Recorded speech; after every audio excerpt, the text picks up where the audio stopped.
Bos días, Lorena Rodríguez, e vou vos explicar o ciclo biolóxico das briófitas. Estas son un grupo de plantas de pequeno tamaño, que teñen como característica común a ausencia de tecidos especializados no transporte de fluidos e nutrientes. Aínda que son terrestres, requiren moita humidade ambiental, xa que, igual que a fotosíntese, a absorción da auga e dos sales minerais prodúcese por toda a superficie do seu corpo e é imprescindible para completar o seu ciclo vital. Existen tres filos distintos de plantas non vasculares, agrupados dentro do taxón briófitas: as hepáticas, os antoceros e os musgos. Eu unicamente me vou centrar nos musgos, que son as briófitas máis comuns, e aínda que normalmente se encontran en bosques húmidos e zonas pantanosas, é posible atopalos en ambientes fríos e secos.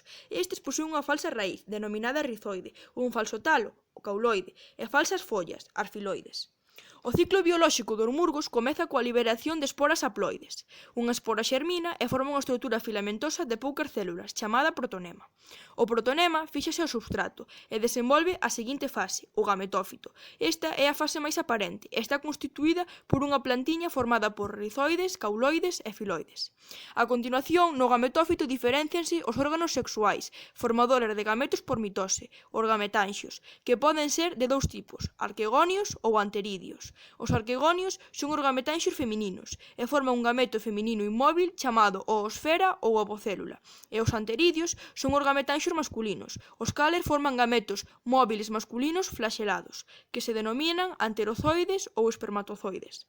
A auga do ambiente posibilita a chegada dos anterozoides ao arquegonio, onde se produce a fecundación, que dá como resultado a formación dun cigoto diploide.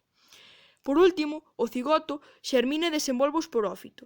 Este, que queda unido ao gametófito, está formado por un pé delgado e no seu extremo diferénciase unha cápsula, o esporanxio, onde se forman por meiose esporas haploides.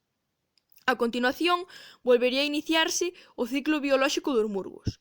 Ben, pois ata aquí chegou a miña explicación, espero que vos gustase e moitas grazas pola vosa atención.